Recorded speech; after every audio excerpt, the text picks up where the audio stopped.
Hello everyone और welcome. चलो अगले 5 मिनट में एक बहुत ही simple but super important topic को मास्टर करते हैं, ट्रांसपोज ऑफ अ मैट्रिक्स। बिल्कुल टाइम वेस्ट नहीं करते, लेट्स जंप राइट इन। अच्छा, एक बात बताओ। आप सबने अपने फोन को पोर्ट्रेट से लैंडस्केप मोड में फ्लिप तो किया ही होगा, राइट? क्यों करते हैं? ताकि वही फोटो या वीडियो एक अलग एंगल से थोड़ा बेटर दिखे। कंटेंट तो सेम रहता है, फोटो नहीं बदलती, बस उसका ओरिएंटेशन बदल जाता है। बस एक मैट्रिक्स का ट्रांसपोज बिल्कुल एग्जैक्टली वही चीज है।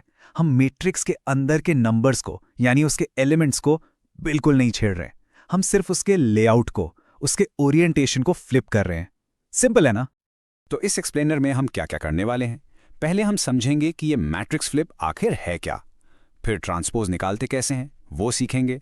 उसके बाद उसकी 4 सिंपल प्रॉपर्टीज देखेंगे, एक स्पेशल रिवर्सल लॉ को समझेंगे और आखिर में ये जानेंगे कि ये कॉन्सेप्ट इतना इंपॉर्टेंट क्यों है। चलिए शुरू करते हैं सेक्शन 1 से। ये ट्रांसपोज आखिर है क्या चीज? Let's break it down in the simplest way possible. अब देखो, ये टेक्स्ट बुक डेफिनेशन थोड़ी टेक्निकल लग सकती है, पर इससे डरने की जरूरत नहीं है। ये बस इतना कह रही है कि अगर आपके पास एक m इंटू n मैट्रिक्स है तो उसका ट्रांसपोज एक n इंटू m मैट्रिक्स बन जाएगा। सिंपल शब्दों में, we are just interchanging the rows and columns, that's it. इस पूरे टॉपिक का बस एक ही गोल्डन रूल है। अगर आपने ये एक लाइन याद कर ली ना, तो पूरा कॉन्सेप्ट क्लियर है। रूल है, रोज बन जाती हैं कॉलम्स और कॉलम्स बन जाते हैं रोज। बस यही इसका पूरा सार है। This is the key. Okay, बहुत हो गई थ्योरी, चलो अब प्रैक्टिस करते हैं। Let's actually do the flip. मैं आपको स्टेप बाय स्टेप दिखाता हूं कि ये प्रोसेस कितना इजी और बिल्कुल मैकेनिकल है। देखो कितना सिंपल है। स्टेप 1, पहली रो को पकड़ो। स्टेप 2, उसे नए मैट्रिक्स का पहला कॉलम बना दो। और स्टेप 3, यही सेम प्रोसेस दूसरी रो, तीसरी रो और जितनी भी रोज हैं सबके साथ रिपीट करते जाओ एंड यू आर डन। यहां देखो एक परफेक्ट एग्जांपल है। हमारा ओरिजिनल मैट्रिक्स ए देखो, इसकी फर्स्ट रो क्या है? 3,5। अब इसके ट्रांसपोज यानी ए डैश में नोटिस करो, ये फर्स्ट कॉलम बन गया है। सेकंड रो √3,1 अब सेकंड कॉलम बन गई है। और एक और चीज नोटिस करो, ए का ऑर्डर था 3x2, लेकिन ए डैश का ऑर्डर क्या हो गया? 2x3, तो ऑर्डर भी फ्लिप हो जाता है। चलो नेक्स्ट अप ट्रांसपोज के कुछ प्रॉपर्टीज देखते हैं। इन्हें रूल्स ऑफ द गेम या फिर शॉर्टकट समझ लो, जो प्रॉब्लम सॉल्व करने में आपकी बहुत हेल्प करेंगे।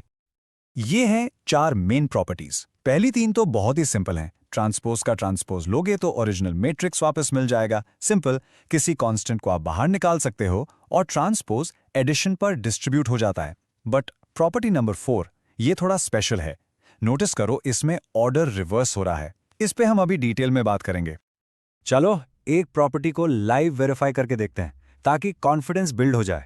हम प्रूव करेंगे कि प्रॉपर्टी नंबर 3 यानी a प्लस बी का dash equals to a dash plus b dash हमेशा सच होती है।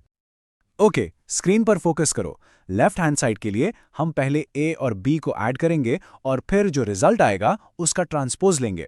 राइट हैंड साइड के लिए हम पहले a का ट्रांसपोज लेंगे, फिर b का ट्रांसपोज और फिर उन दोनों रिजल्ट्स को ऐड करेंगे। जब आप दोनों साइड्स को कैलकुलेट करोगे, यू विल सी कि फाइनल मैट्रिक्स दोनों तरफ एग्जैक्टली सेम है। LHS equals RHS, hence verified. अब आते हैं उस प्रॉपर्टी पर जिसे मैं बॉस लेवल रूल कहता हूं। यही वो एक जगह है जहां ज्यादातर स्टूडेंट्स गलती करते हैं। बट डोंट वरी, मैं आपको इसको मास्टर करने की एक सीक्रेट ट्रिक बताऊंगा। सोचो इसके बारे में, अगर आपको 2 मैट्रिसेस के प्रोडक्ट का ट्रांसपोज निकालना है यानी ए बी डैश, तो करेक्ट आंसर क्या होगा? ए डैश बी डैश या B dash A dash? Just take a guess. Be very very careful, ये सबसे कॉमन मिस्टेक है। A B is not equal to A dash B. इस बात को अपने माइंड में लॉक कर लो। मल्टीप्लिकेशन में ऑर्डर सेम नहीं रहता। The correct super power rule है A B dash is equal to B dash A dash. Multiplication में ऑर्डर हमेशा रिवर्स हो जाता है। इसे याद रखने के लिए एक सिंपल सी एनालॉजी है, सॉक्स और शूज की। सोचो आप पहले सॉक्स पहनते हो फिर शूज, लेकिन जब उतारते हो तो पहले शूज उतारते हो फिर सॉक्स। ऑर्डर रिवर्स हो गया ना? बस ट्रांसपोज ऑफ अ प्रोडक्ट बिल्कुल वैसा ही है। आप शायद सोच रहे होंगे, ठीक है रोज को कॉलम्स बनाना आ गया, पर इसका रियल यूज क्या है? Why does this matter? Well, ये सिंपल सा फ्लिप ऑपरेशन आगे आने वाले बहुत इंपॉर्टेंट टॉपिक्स का बिल्डिंग ब्लॉक है। ट्रांसपोज का कॉन्सेप्ट एक ऐसी चाबी है जो 2 नए बहुत ही स्पेशल टाइप के मैट्रिसेस के कॉन्सेप्ट को अनलॉक करती है। This is where it gets really interesting. ये हैं वो स्पेशल मैट्रिसेस। पहला है सिमेट्रिक मैट्रिक्स, जहां मैट्रिक्स का ट्रांसपोज लेने पर भी वो चेंज नहीं होता, मतलब A' इक्वल्स A। दूसरा है स्क्यू सिमेट्रिक मैट्रिक्स, जहां ट्रांसपोज लेने पर वो अपने नेगेटिव के बराबर हो जाता है, यानी A' इक्वल्स -A। और इन दोनों को पहचानने का टूल क्या है? ट्रांसपोज। ये कोट इस बात को परफेक्टली समराइज करता है। The transpose operation is basic but crucial for defining symmetric and skew symmetric matrices. So the main takeaway क्या है? ये जो मैट्रिक्स फ्लिप हमने सीखा है, ये सिर्फ एक कैलकुलेशन नहीं है। It is your first and most important step to understanding more advanced ideas in matrices. चलो एक क्विक 30 सेकंड रिकैप करते हैं। ट्रांसपोज क्या है? सिंपली रोज और कॉलम्स को स्वैप करना। गोल्डन रूल क्या है? रोज बन जाते हैं columns. Super power rule, multiplication में ऑर्डर रिवर्स हो जाता है। A B whole transpose is equal to B transpose A transpose. और ये हीरो क्यों है? क्योंकि इसके बिना हम सिमेट्रिक और स्क्यू सिमेट्रिक मैट्रिसेस को डिफाइन ही नहीं कर सकते। And that's it. देखा, ये टॉपिक जितना टेक्निकल दिखता है उतना है नहीं। You are doing great and you totally got this. हमारे अगले एक्सप्लेनर में हम इन्हीं स्पेशल मैट्रिसेस यानी सिमेट्रिक एंड स्क्यू सिमेट्रिक में डीप डाइव करेंगे। See you there.